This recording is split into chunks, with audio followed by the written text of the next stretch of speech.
Teori Gujarat masuknya Islam ke Nusantara.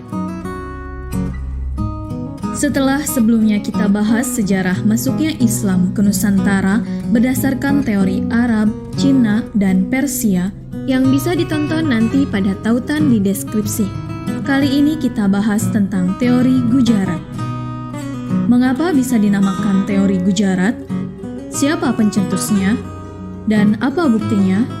Simak jawabannya pada pembahasan berikut ini.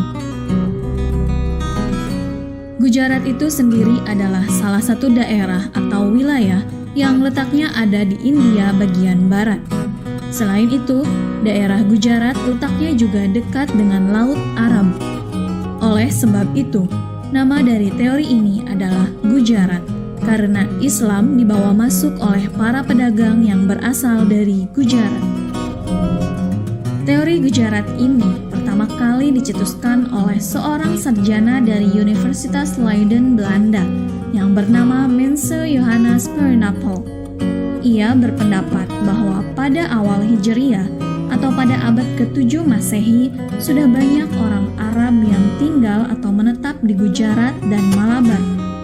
Meskipun orang-orang Arab itu menetap di Gujarat, tetapi mereka bukanlah kelompok yang membawa masuk atau menyebarkan ajaran agama dan kebudayaan Islam ke Indonesia.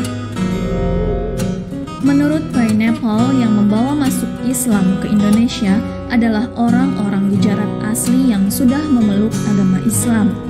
Mereka, para pedagang Gujarat, mulai melakukan transaksi dagang ke dunia bagian timur termasuk Nusantara. Selain membawa agama, mereka juga membawa kebudayaan Islam pada abad ke-13 Masehi. Saat itu, banyak pedagang Gujarat yang menetap di Indonesia dengan alasan menunggu datangnya angin barat. Pada saat menetap itulah para pedagang Gujarat mulai melakukan interaksi sosial dengan penduduk lokal atau pedagang lokal. Dari situ, mulai terjadi asimilasi budaya yang terjadi melalui perkawinan.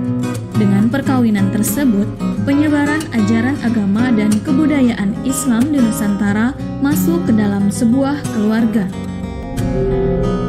Semakin banyaknya para pedagang yang melakukan perkawinan dengan penduduk lokal, maka penyebaran agama dan kebudayaan Islam semakin cepat. Setelah sudah banyak penduduk yang memeluk agama Islam, terciptalah sebuah perkampungan bagi para pedagang Islam yang letaknya ada di daerah pesisir. Hanya saja, mereka belum sanggup mendirikan kerajaan Islam yang kuat.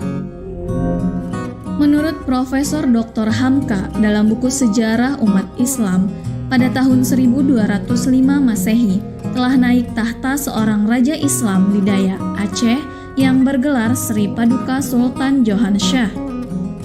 Dia bukan penduduk asli Aceh, melainkan keturunan pedagang-pedagang Islam yang menetap di Aceh. Hamka berpendapat, jika dilihat dari namanya, ada kemungkinan bahwa sultan tersebut berasal dari Gujarat. Namun demikian, tidak ada berita mengenai kelanjutan kerajaan ini. Dengan lahirnya kerajaan Islam pertama pantai Sumatera, maka kelahiran-kelahiran kerajaan dan penyebaran Islam lainnya semakin tumbuh dengan cepat.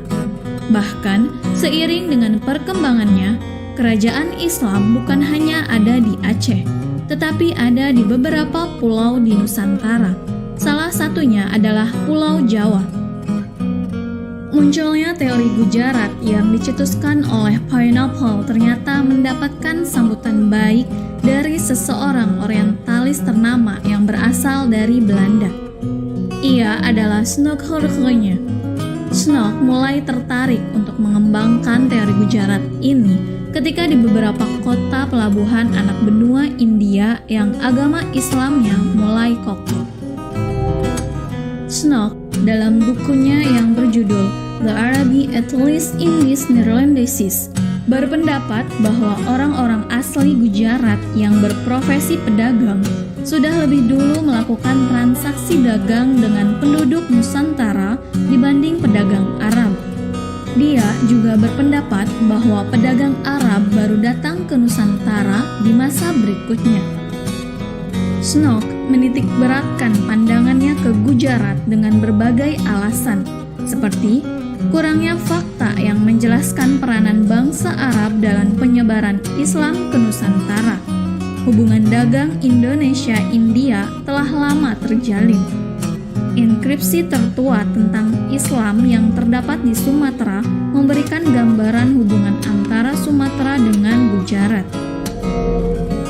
Sejalan dengan pendapat barusan, V.S. Churchham dalam bukunya The Islam and Zen Comes in Archival menyatakan masuknya agama Islam ke Nusantara terjadi pada abad ke-13 Masehi.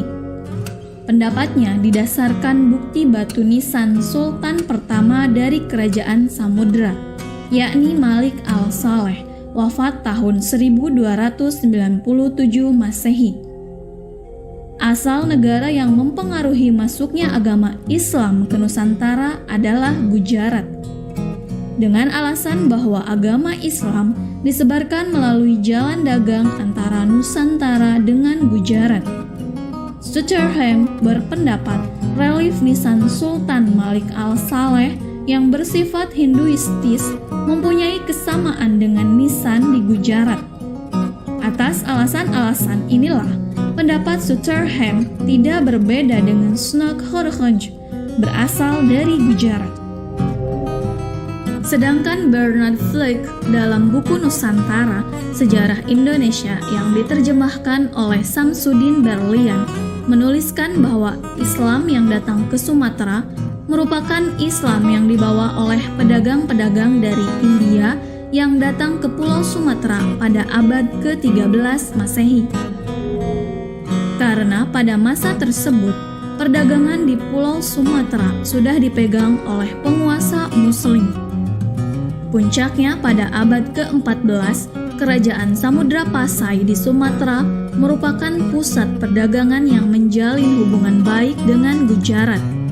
Keterangan ini diperkuat dengan inskripsi tertua di Sumatera berangkat tahun 1297 Masehi, 5 tahun setelah kedatangan Marco Polo.